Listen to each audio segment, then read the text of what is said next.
वंदे भारतीय जनता पार्टीचा आपल्या सर्वांना सांगायला मला आनंद होतो।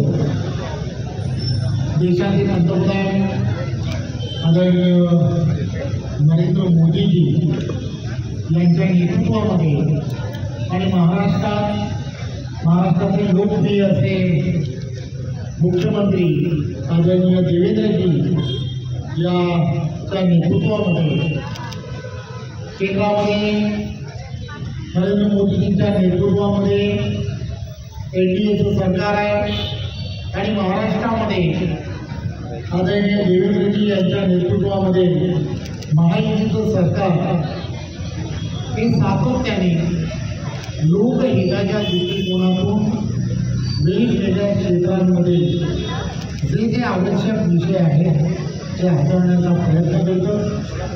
आपल्या सर्वांना माहीत आहे की संपूर्ण महाराष्ट्रामध्ये सर्व ठिकाणी इन्फ्रास्ट्रक्चरच्या कामाला अधिक गती देण्याचं काम देवेंद्रजींच्या नेतृत्वात सुरू आहे आणि हा जो रस्ता आहे जिजामाता रोड भोलेनाथ चौक राजाई मंदिर ते कुंभारखान पाडा गणेश विसर्जन या सगळ्या भागामध्ये अत्यंत रहदारीचा असणारा हा रस्ता आहे आणि या रस्त्याला सातत्याने इथे असणाऱ्या नागरिकांची मागणी होती की हा रस्ता लवकरात लवकर पूर्ण करायला हवा आणि म्हणून आपल्या सर्वांच्या माहितीसाठीच फक्त सांगतो की या रस्त्याला कॉन्क्रिटीकरणासाठी 16 कोटी रुपये मंजूर करण्याच्या कामाला खऱ्या अर्थाने सुरुवात होणार आहे। त्यामुळे डोंबिवली शहरामध्ये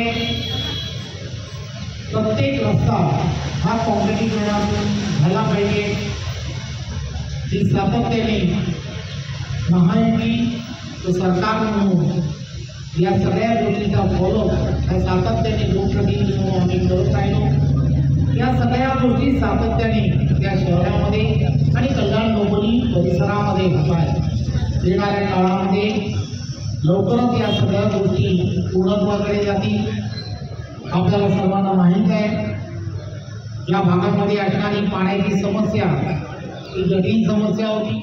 खऱ्या अर्थाने 7 वर्षापासून कित्येक वर्षापासून ह्या संकलेश्वर रस्ता गणेशनगर ते संकलेश्वर रस्त्यापर्यंत सातत्याने प्रयत्न करत होत्या। गरिबाचा वाडा आणि राजूनगरच्या ज्या पाण्याच्या समस्या, रस्त्याच्या समस्या, गटारीच्या समस्या आहे, मला वाटतं मी आज अभिनंदन करता राजीनामा दिल्यानंतर बीजेपी पक्षाचा तेव्हा लक्षात आलं की 7 वर्षानंतर गेले 2 वर्षापासून सातत्यापर्यंत आज रवींद्र चव्हाण साहेबांनी जे हेड असून बाद झालेल्या लोकांचं आज कामं करायला घेतली कुठल्याही रस्त्याचं नीती नसतं, परंतु त्यांचं मी त्याबद्दल त्यांचं कौतुक करतो की मी राजीनामा दिल्यानंतर खरोखर 7 वर्षांनी आज जाग झाली, त्याबद्दल त्यांचं अभिनंदन करतो।